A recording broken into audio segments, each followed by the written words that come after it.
Hey guys, what's going on? It's Chris Chavez here at Phandroid.com.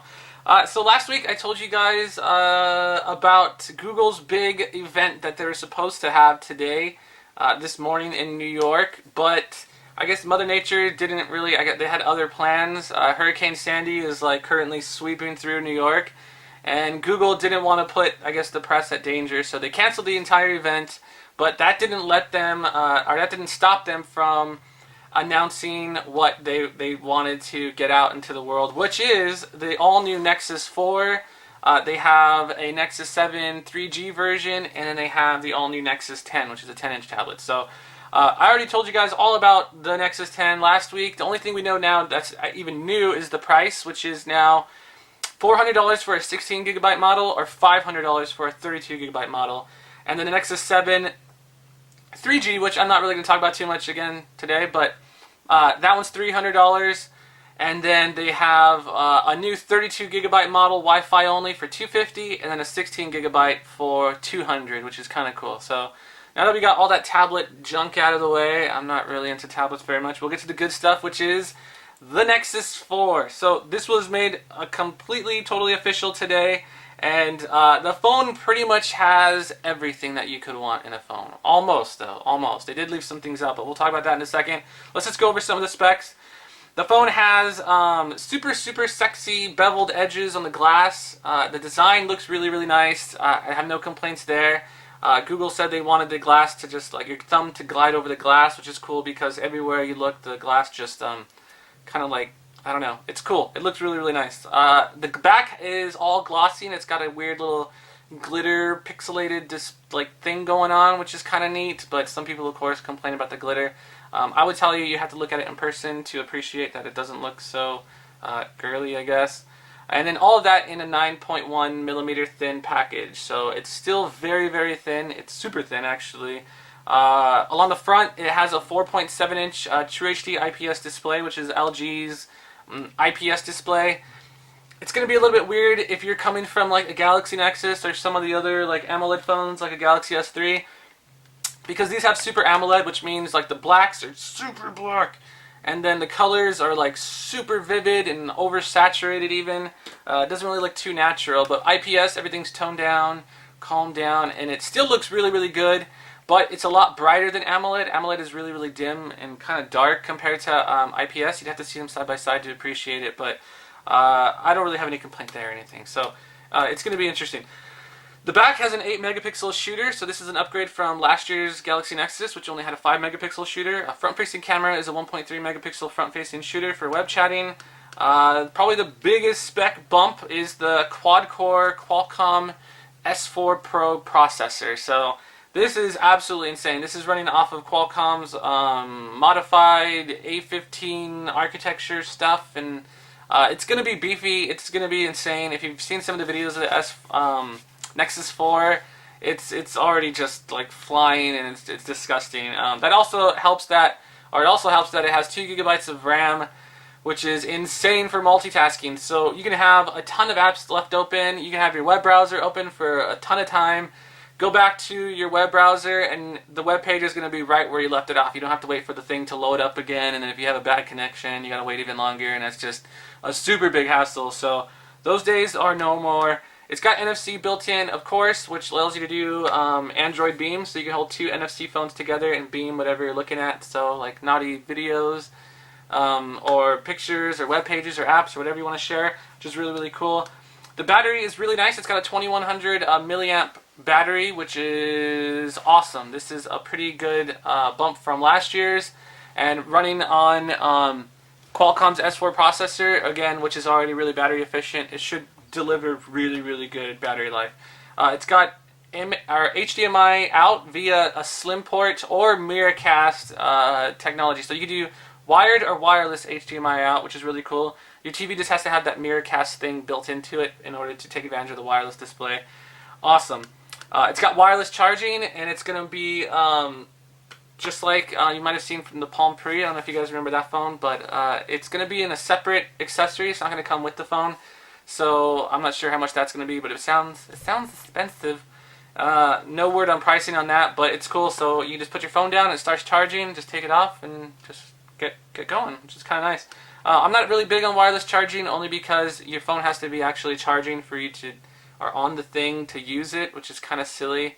You can't actually use your phone while like the cord is dangling, which I actually prefer the old school way, but whatever.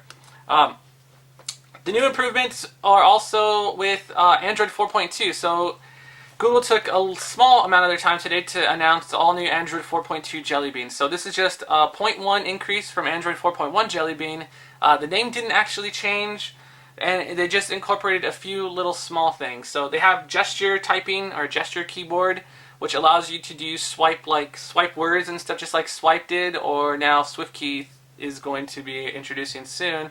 And it's kind of cool because as you're swiping, the little word follows your finger and it just starts spelling out, and whenever the word is there, you just let go and the word goes on your thing. So it's kind of cool. It's not exactly blind type, which I wanted to see and we never actually did see, but it's still pretty cool. They have quick settings along the top, so you can do a 2-finger gesture motion from the top, and it brings out the little toggles to do the quick toggles, which I'm sure you guys are used to if you have like a Galaxy S3 or just about any other phone out there. LG phone, they all have the quick toggles, but Google stole that from them, just like they stole it from Swipe, which is kind of, I mean, we can talk about that another time, but they kind of take all these great ideas from all these other people, and then they steal it for the next version of Android, which is, I don't know, kind of messed up in a way, I guess, if you think about it. Quick setting, multiple user accounts. Oh, so multiple user accounts, it's basically just like you have on your computer, your desktop at home. You can have separate accounts. Not really too functional for smartphones, but it's really cool for tablets, where you can just buy one tablet for the whole family, and then you can have little Susie have all of her own little pictures and videos that are kept safe from Dad, who has all of his videos and all of his stuff, and then Mom has her own settings and all that stuff. So it's actually pretty cool. Don't be surprised if you see Apple touting this with the next iPad and calling it their own and saying it's revolutionary and unlike anything you've ever seen. But all of that is for included for $300 for an 8GB version for the Nexus 4, or $350 for the 16GB version. So price is out of control. People did not expect this. When Google started selling the Galaxy Nexus in the Play Store, they did so for like $450, $400, and even then people were like, oh my god, that's amazing, off contract, you don't have to spend any, get locked down for 2 years. Insane, absolutely insane. But therein kind of lies the problem that a lot of people are having, and I've been having. I've been spending a little bit of time today on the internet and just talking to people about the phone and seeing what criticisms they had about it. I have my own, but let's talk about that for a second. Things that it's lacking, the Nexus 4. It's got low storage space. You only have an option of an 8GB or a 16GB model, which kind of sucks, because if you've ever had a Galaxy Nexus, you know that 16GB fills up super quick. And there's no micro SD expansion. They've never had it on any Nexus since, I don't even know when, Nexus 1, I think, maybe. But after that, they got rid of it. And it just sucks because the games nowadays are getting more and more crazy. You can only have a handful of like 2GB games that are from the Play Store, and I mean, that totally sucks. And you barely have any memory left for photos and videos and all that stuff. So kind of a bummer. I would have liked to have seen 16GB and a 32GB for the same price. I mean, I don't think memory costs that much. I buy like SD cards for super duper cheap.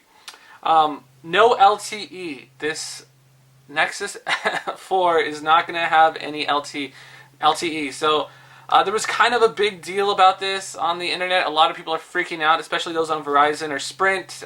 If you're on Verizon and you have 3G only, you know that, I mean, you cap out at like 1 megabit, and then Sprint, you get a few kilobytes maybe per second download speeds. So this totally sucks for them because they need the next generation 4G stuff to like do anything basically. But it's not too bad if you're on T-Mobile or AT&T, because we have HSPA Plus 3G, which is like basically 4G. I mean, we get 7 megabits down or 4 megabits or whatever, like depending on where you live.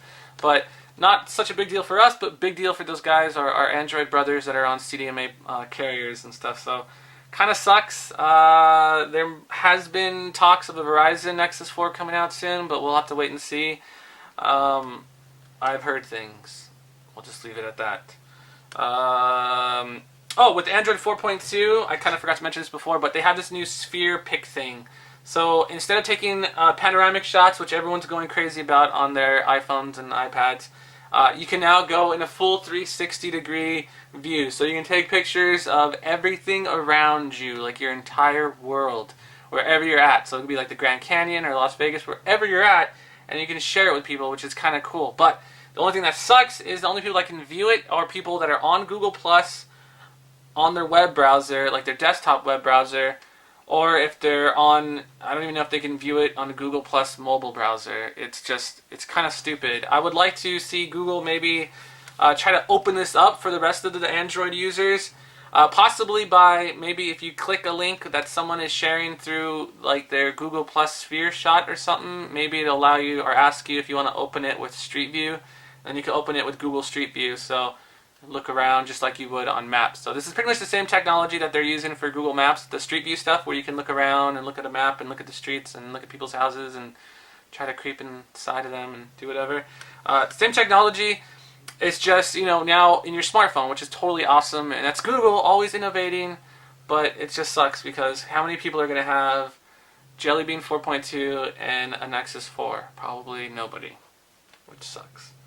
And then the other criticism that a lot of people, I can't believe this whole time that I'm still seeing, is people are still complaining that it's an LG device. Like, I don't even understand what the hell that even means. Like, seriously. Oh, it's an LG device. What does that mean?